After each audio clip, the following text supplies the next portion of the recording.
Please welcome Judy Perkins, here with author, journalist, and cancer survivor Lynn Sherr.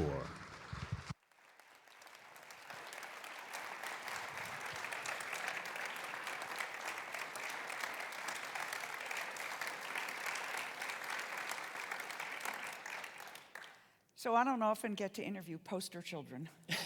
You're a poster child. I was struck in talking to you and in watching the video by the number of times the word lucky came up. And I guess what I'm wondering to start out with is, to what extent is what you have been through luck, or is it your doing, or is it someone else's doing? It's almost all luck, but there was a certain amount of being proactive, trying to find some answers. At first, I was focused on just maintaining quality of life. Metastatic breast cancer is usually a death sentence. And so when I first got involved with breast cancer advocacy, I was focused on myself, but then I attended conferences and I just happened to run into Dr. Stephanie Goff, who was teaching us immunology, and then she said, oh, well, by the way, I have this clinical trial. And I said, okay, well, we'll be talking over a beer later because I want to hear about that. So it was being in the right place at the right time, and it was saying, me, I want to do that. Yep. How much do you think of what you've gone through, because this, folks, is the human side of it, and I've been through the human side of it, and how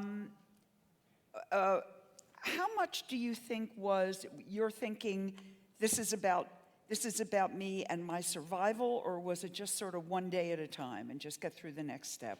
Well, so by the time I got into this particular trial, I was starting to get really sick. When they did the surgery in August, and I was still feeling okay, but by the time my cells were grown in December, I was feeling really sick.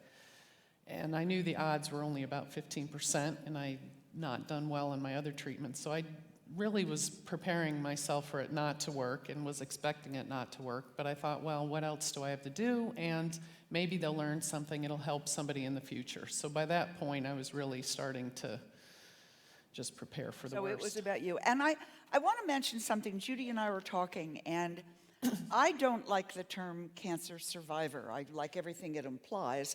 I prefer the term cancer veteran, because I think cancer survivor only suggests there's two alternatives, and I think it's not always a binary choice, and we have other ways to live with it. And you, I think, feel the same way. I concur. I like the cancer veteran thing, because then even if you're still dealing with it, you can, because it really, with metastatic cancer, it just felt stupid to say you're a cancer. So it's a silly thing to say because you're not going to survive it. So I really like the cancer veteran. Cancer veterans.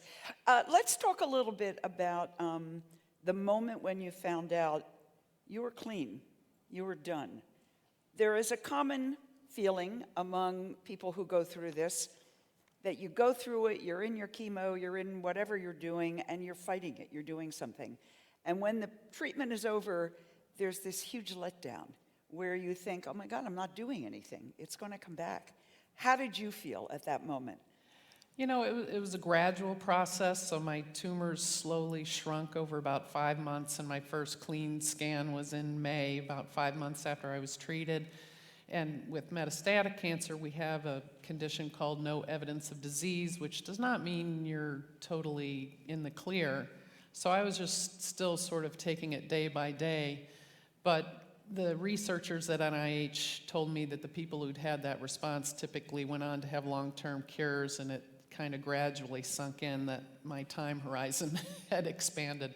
So I think I was sort of frenetic that first year with bucket list things, and now I'm settling in and taking on longer-term projects and starting to, you know, before it was a process of letting go, and since then it's been a process of picking back up. Do you believe you are cancer-free? Yes. That's a good thing. Yes, that's a very good thing.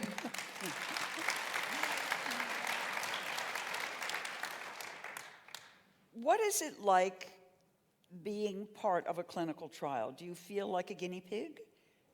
Is it different from being in, because you also went through chemo, what's the difference in the feeling?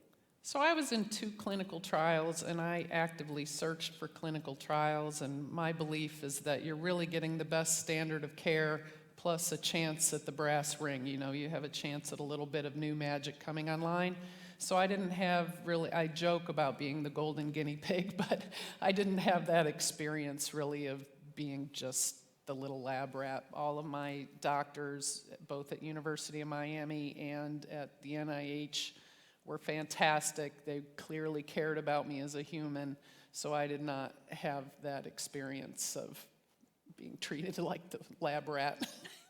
What about the availability of these trials for other people? Did you get the feeling that there was equal opportunity or not? And if not, what can be done about it?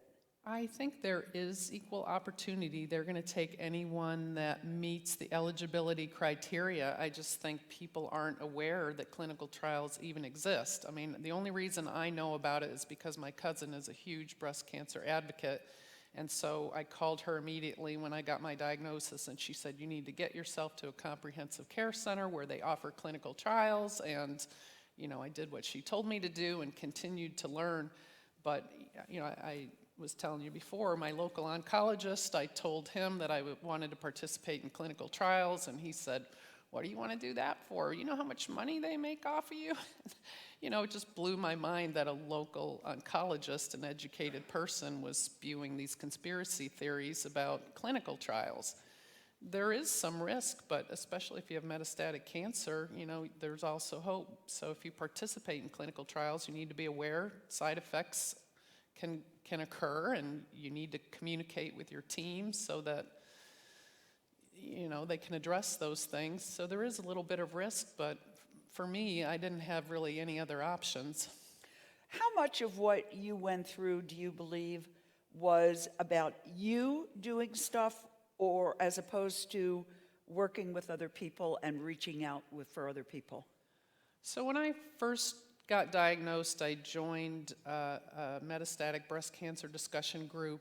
There's a website called Inspire, and so we could have those conversations amongst people who are dealing with metastatic cancer. We could share our dark humor. We could share information about clinical trials. Let's just stop there for a second and just say how much humor is needed in these circumstances. Very awesome. Yeah, it's and fun. Dark is okay. Yes, it's Okay. fun to joke about your bad hair days and commiserate with people that are going through it. And you can talk about things you're using for side effects. So in that case, I was very engaged with other people as well as myself, you know, offering words of support. And that's how I participated in that world. And now, since I've recovered, I feel kind of disingenuous trying to participate in that world. I'm no longer metastatic, but now I participate as an advocate. So I just got accepted to NCI's Institutional Review Board as a patient advocate, and so I can participate. I like being on the sciencey side of things and reviewing grants and being involved with clinical trials. So what do you say to the woman who comes to you with early stage or metastatic breast cancer? What's your advice to that individual? Well, I get a lot of calls from people with that, and so my advice is, just like Dr. Rosenberg says, is get a second opinion. It's always a good idea to get a second opinion. Become informed, learn about your disease, whatever it is, whether it's breast cancer. With breast cancer, there's several different subtypes. With the other cancers, there are often different subtypes. So the more you can find out about your specific diagnosis, what treatments are available, what side effects you might encounter. Get involved, get smart. Get involved, be proactive, work with your doctor, become a team member. Don't just sit there and let them plan your day. You be part of the solution. What have you learned about cancer, and what have you learned about yourself? Well, in my opinion, cancer is really just another problem that life is going to deliver to you, and you just have you have a choice about how you deal with it. So you can face it head on and, deal with it, or you can hide under the covers and pretend it's not happening and cry in your coffee, and that usually doesn't help very much. Doesn't work. How about you? What have you learned about yourself? I'm not a cry in my coffee kind of gal. I tackle things as they come, and I deal with them as they come, and I don't worry about them unless they're sort of happening. I'm an engineer by training, so they weren't able to cure that part of me, so that still exists. And advice to the next person? In the trial or in whatever, same thing. Just figure out what you're dealing with. Try to come up with a path forward. And you're just keeping on going. Absolutely. Okay, Judy Perkins.